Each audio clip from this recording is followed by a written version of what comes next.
ॐ भद्रम् कर्णेभिः शृणुजामदेवाः भद्रम् पश्येमाक्षभिर्यजत्राः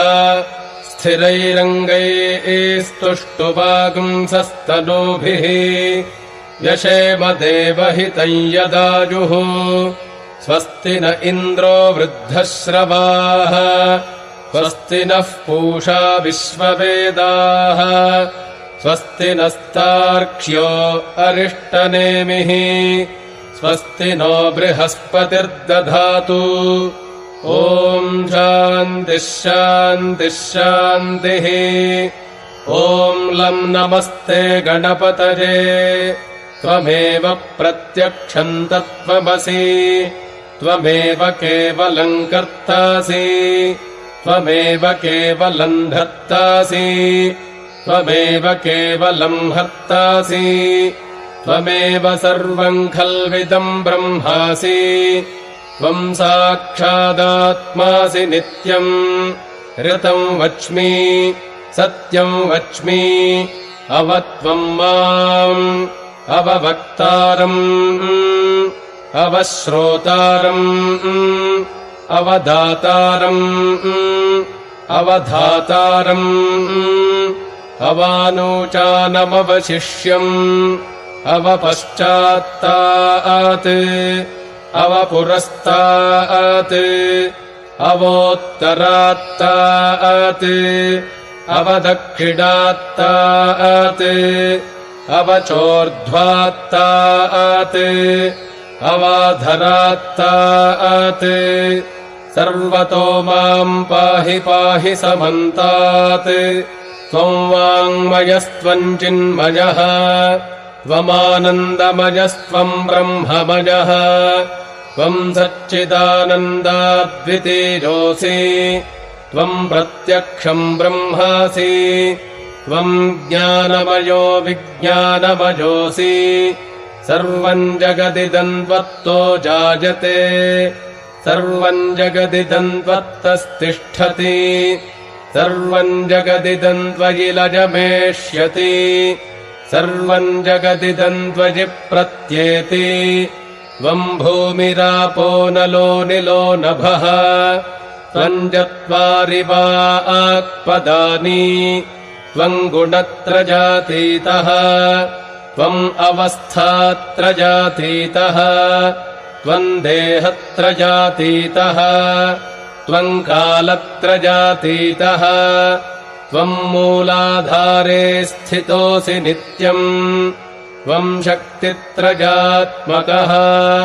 त्वाम् योगिनो ध्यायन्ति नित्यम् त्वम् ब्रह्मा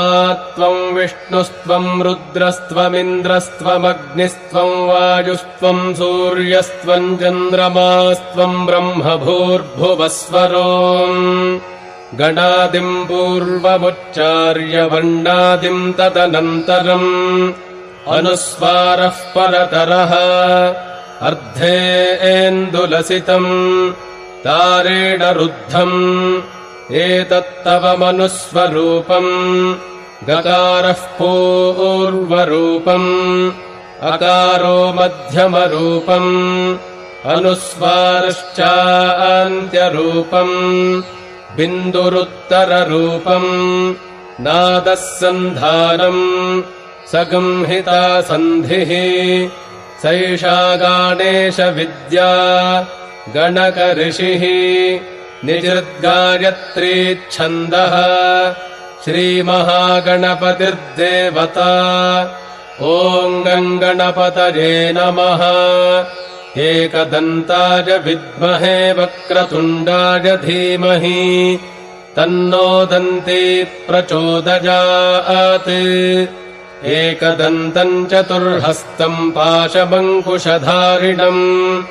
रदम् च वरदम् हस्तैर्बिभ्राणम् मूषकध्वजम् रक्तम् लम्बोदरम् शूर्पकर्णकम् रक्तवाससम् रक्तगन्धानुलिप्ताङ्गम् रक्तपुष्पैः सुपूजितम् भक्तानुकम्पिनम् देवम् जगत्कारणमच्युतम् आविर्भूतम् च सृष्ट्यादौ प्रकृतेः पुरुषात् परम् एवम् ध्यायति यो नित्यम् स योगी योगिनाम् वरः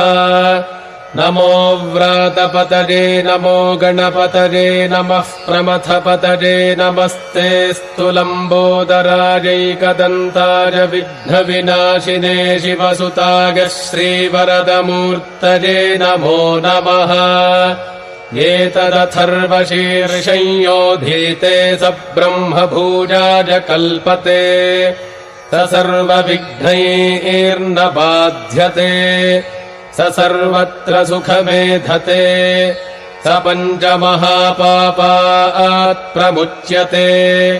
सायमधीजानो दिवसकृतम् पापम् नाशयति प्रातरधीजानो रात्रिकृतम् पापम् नाशयति सायम् प्रातः प्रयुञ्जानो पापो भवति सर्वत्राधीयानोपविघ्नो भवति धर्मार्थकाममोक्षम् च विन्दति इदमथर्वशीर्षमशिष्याय न देयम् यो यदि मोहाद्दास्यति स पापीयान् भवति सहस्रावर्तनाद्ययम् काममधीते तन्तमनेन साधयेत् अनेन गणपतिमभिषिञ्चति स वाग्मी भवति चतुर्थ्यामनश्नम् जपति स विद्यावान् भवति इत्यथर्वणवाक्यम् ब्रह्माद्यावरणम् विद्यान्न बिभेति कदाचनेति यो दूर्वाङ्कुरैर्यजति स वैश्रवणोपमो भवति यो लाजैर्यजति स यशोवान् भवति स मेधावान् भवति यो मोदकसहस्रेण गजति स वाञ्छितफलमवाप्नोति यः साज्यसमिद्भिर्गजति स सर्वम् लभते स सर्वम् लभते अष्टौ ब्राह्मणान् सम्यग्राहयित्वा सूर्यवर्चस्वी भवति सूर्यग्रहे महानद्याम् प्रतिमासन्निधौ वा जप्त्वा सिद्धमन्त्रो भवति महाविघ्नात् प्रमुच्यते महादोषात् प्रमुच्यते महापापात् प्रमुच्यते महाप्रत्यवाजात् प्रमुच्यते स सर्वविद्भवति स सर्वविद्भवति य एवम् वेद भद्रम् कर्णेभिः शृणुयामदेवाः भद्रम् पश्येमाक्षभिर्यजत्राः स्थिरैरङ्गैस्तुष्टुवागुंसस्तनूभिः व्यशेमदेवहितम् यदायुः स्वस्ति न इन्द्रो वृद्धश्रवाः स्वस्ति नः पूषा विश्ववेदाः स्वस्ति नस्तार्क्ष्यो अरिष्टनेमिः स्वस्ति नो बृहस्पतिर्दधातु ॐ शान्तिः शान्तिः शान्तिः।